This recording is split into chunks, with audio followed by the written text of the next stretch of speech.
This very subtle look was requested, so I'm filming it for you. Enjoy! Alright, hair is pulled back and out of the face, so are the bangs. If you hear any weird noises in the background, there's construction going on down the street, so can't really yell out my window and tell them to stop. I always start with sunscreen, you guys know this, so I've already applied moisturizer and eye cream and serums and all that, so no matter my plans for the day, because I feel that the times that I've said, oh, I'm just gonna stay indoors and not wear sunscreen, I start losing the habit of wearing sunscreen. So, alright, so I didn't press the record button, but I didn't get very far. I've already applied some Ford Traceless stick foundation in a darker shade around the perimeter of my face, and now I'm going to go in with the Tarte Clay Stick foundation and just work that toward the center of the face to bring a little bit more light there. And I'm working it straight onto the beauty blender and then onto the skin. This makes blending the product effortless. I mean, really effortless, because the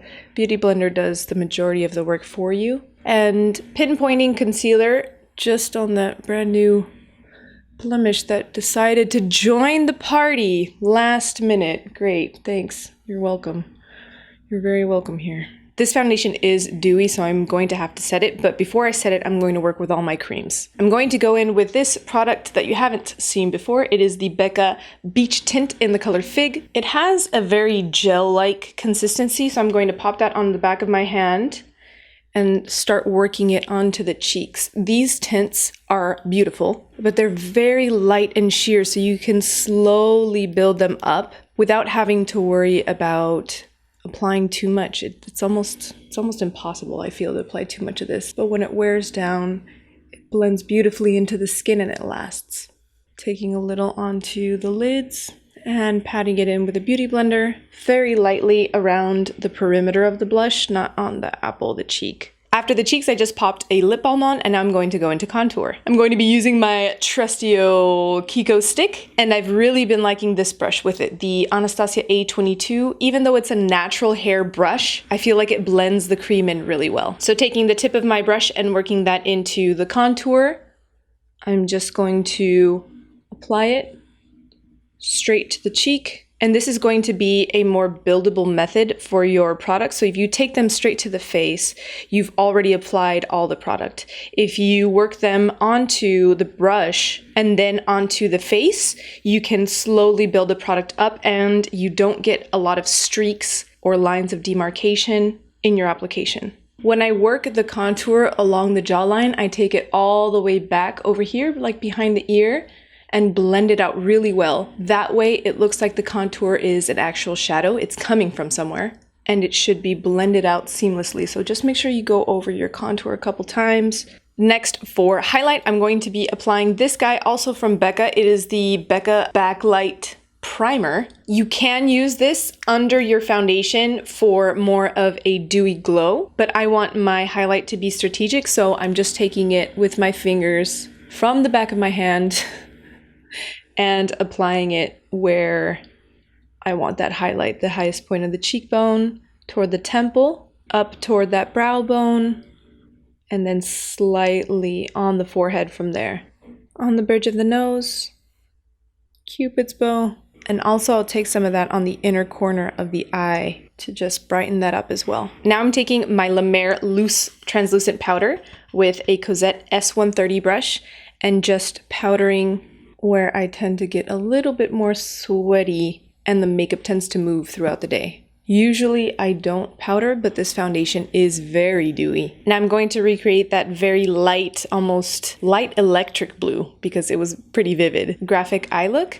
And I used two products for that, but I'm going to add one into the mix because I feel like it's going to be really pretty. I started out my shape with this Inglot 88 AMC gel liner, and I just mapped out a quick shape on my eye. And I'm going to be mapping it out with this Cosette number 7 brush. It's basically a concealer brush. And picking up some of that color, I place it on that inner corner. As you can see, it's really bright. And I just drag it along the lid and then release pressure towards that outer corner so that it gets really light and I can feather it out. The focus is going to be on that inner corner. I feel like this look works really well with bangs because it makes your eyes pop. Usually with bangs, your eyes are hidden under there, hidden under all that hair. And that's the basic eye shape. Now this liner, I did find that it creased throughout the day. So if I wanted to, I could powder it with translucent right now so that the lid space that does fold isn't going to create those creases. I don't necessarily mind them, but I'm going to be adding a product that I didn't use before onto the lid. That's a powder so I can set it but still add dimension. And that shade is going to be Rocket Star, which is this guy from the new Smashbox Prism palette. I don't know if you can tell, but it's like a lavender bluey duochrome. And I'm going to take this onto my finger. These palettes actually came with instructions saying that these new finishes should be applied with the finger.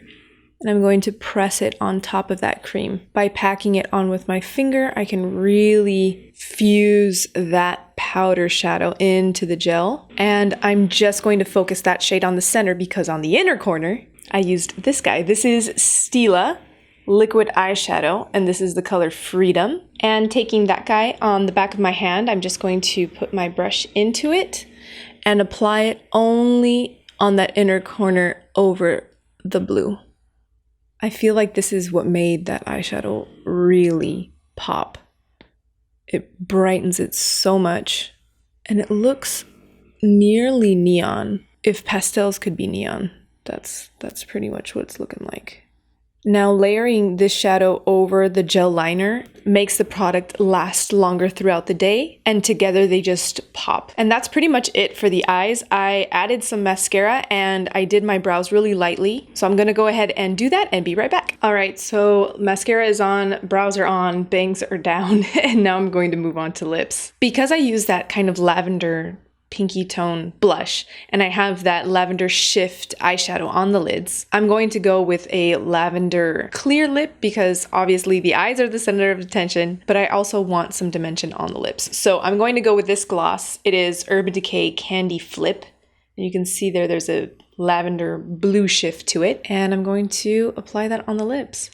These glosses are delicious and they have a minty smell and taste. I like this one because even though you could use it as a topper alone, it gives the lip a nice gleam of interest, something that's intriguing. You don't really know what it is, but it looks kind of cool and you kind of want to get up close and see what it is. And I feel that it works well with this look. It's more in your face, bright, colorful, but in my opinion, it doesn't look like too much. It's just enough, a sweet spot. And that's it for this look, guys. I would probably move on to setting my face so that it lasts in this heat wave that we're having here in California, but that's pretty much it. I hope you guys enjoyed this video. I know a lot of you had asked me either direct message or on comments to see this in video format, so here it is just for you. I want to know what you think. Tell me in the comments what you think of this look, whether or not you're gonna wear it or whether you found it interesting. I love making content that you enjoy. Thank you so much for watching. I appreciate your time. See you guys later.